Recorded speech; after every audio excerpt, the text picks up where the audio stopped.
안녕하세요. 헌터입니다. 오늘 분석해볼 기업은 두산 에너빌리티입니다.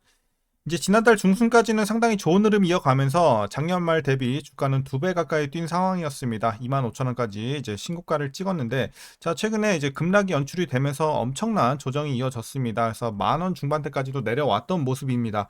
자, 아시겠지만 얼마 전 이제 두산 합병 이슈가 굉장히 좀 크게 불거졌고, 여기에 따라서 두산 관련된 모든 종목들이 일제히 좀 급락을 연출을 했고요.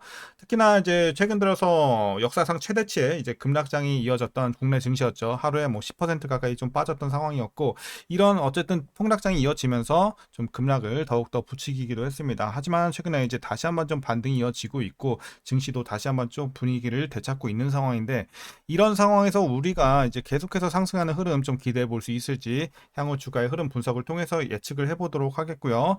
이제 보유자분들은 앞으로 어떻게 대응을 해야 되겠으며, 이제 신규 진입 관점에서도 들어갈 만한 구간일지까지 같이 알아보도록 하겠습니다. 자, 이어서 수급 상황 보시겠습니다. 한 달 기준으로 개인이 샀고요. 외국인과 기관이 팔았습니다. 다만 최근에는 스탠스의 변화가 좀 생기고 있죠. 개인은 매수세가 좀 강했던 반면 최근에는 매도세를 조금 더 보여주면서 어쨌든 중립이긴 한데 매도가 강해지는 모습을 보여주고 있고요. 외국인과 기관은 매도가 강했던 반면 최근에는 매수를 좀 더 집중해주고 있는 모습이기 때문에 셋 다 이제 조금 스탠스의 변화가 있다 이렇게 보여지고 있습니다. 최근에 반등은 외국인과 기관이 조금 주도적으로 이끌고 있는 모습이고요. 자, 이어서 신용 잔고율 보시게 되면 1.69 정도 나오고 있고요. 이제 과거 대비 조금 내려온 점, 그리고 수치 자체도 그렇게 높진 않기 때문에 걱정은 없어 보입니다. 자, 이어서 공매도 관련해서는 여전히 금지가 됐기 때문에 분석은 스킵하도록 하겠고요. 바로 재무제표 분석 시작해 보도록 하겠습니다.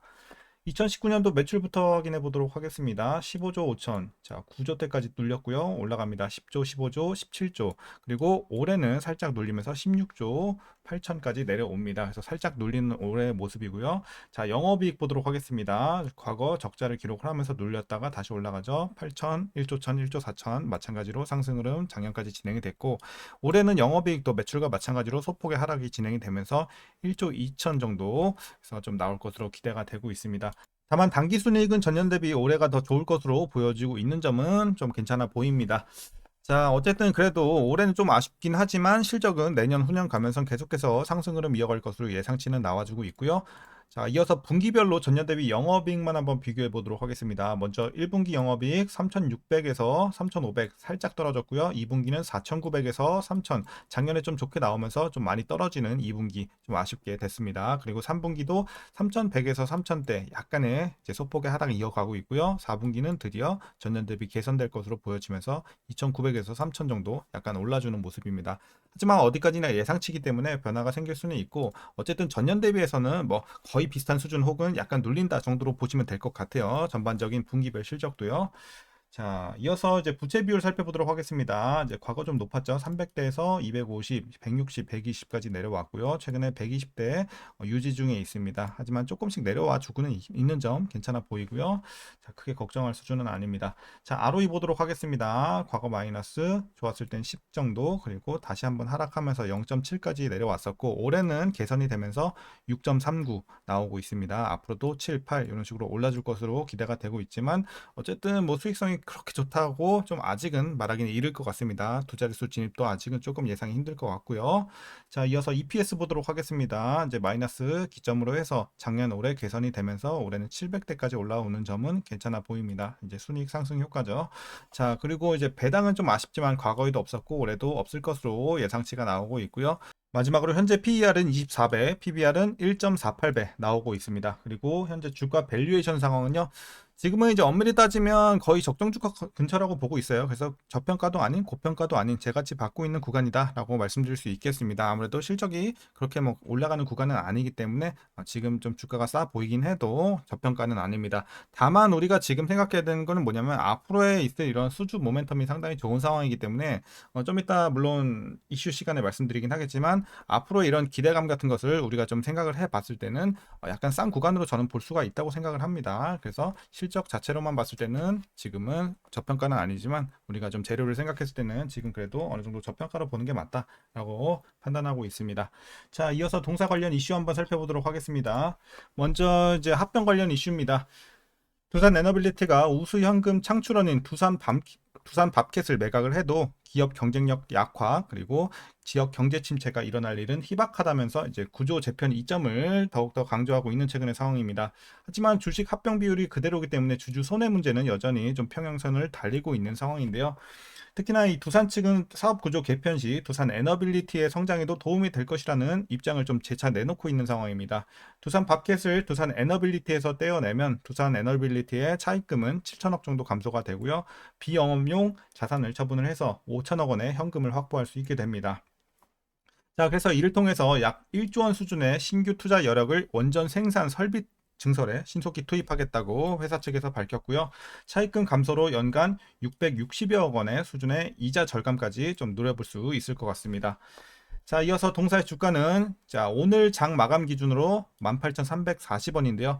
회사가 설정한 주식 매수 청구권 가격 2890원 아래로 아직은 좀 떨어져 있는 상황입니다. 그래서 동사의 주식 매수 청구권 한도는 6천억 원인데 소액 주주들이 합병에 반발을 해서 청구권을 6천억 원 이상 규모로 만약에 행사를 하게 된다면 이사회를 통해 계약 변경, 해제 등 재검토가 가능하게 됩니다. 다시 말해서 소액주주의 영향력 행사에 따라 구조 개편이 원점으로 돌아갈 수도 있다는 거죠. 그래서 참고하시면 될 것 같고요.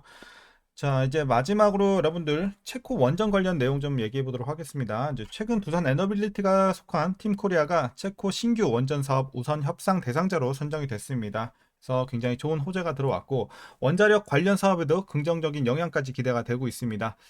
자, 다만 뭐 이런 것들이 좀 주가에 크게 반영은 되지 못했어요. 아까 말씀드린 이런 악재들로 인해서 조금 이제 상쇄가 돼 버렸는데, 자, 어쨌든 이어서 얘기를 해보면 두산 에너빌리티는 호기당 12조 규모 사업 예산으로 두산 에너빌리티 역대 최고 규모의 수주가 예상이 되고 있고요.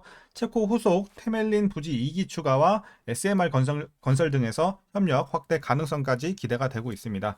그리고 체코 정부는 연말 한국수력 원자력과 계약 조건과 가격을 협상할 예정이고요. 내년 3월 최종 계약을 체결할 예정이라고 합니다. 그리고 두산 에너빌리티는 내년 중에 한수원과 후속 계약을 체결할 전망이니까 참고하시면 되겠습니다. 그리고 이제 체코 원전도 좋은 이슈긴 하지만 이제 체코 원전에 이어서 폴란드, 아랍에미리트, 사우디 그리고 영국 등의 신규 원전 수주까지 기대가 되면서 향후 5년간 체코를 포함해서 총 10기 내외의 수주를 기대할 수 있는 굉장히 좋은 상황입니다. 그리고 소형 모듈 원전 사업에 대해서도 최근 AI를 위한 전력 수요의 유력한 대안으로 대두가 되면서 회사가 수립한 5년간 62기 투주 목표를 대폭 초과할 가능성까지 제기가 되고 있습니다. 자, 이제 마지막 이슈입니다. 12일 에너지 업계에 따르면 배터리 태양광 업계는 미 대선 결과에 따라서 사업 환경이 좀 크게 갈릴 수 있겠다 예상이 되고 있지만 원자력과 전력 업계는 대선 결과에 상관없이 긍정적인 시황으로 전망이 되고 있어서 크게 개의치 않아도 된다는 점에서도 상당히 좋아 보입니다. 그래서 불확실성도 이런 부분에서는 우리가 크게 생각 안 해도 될 것 같습니다.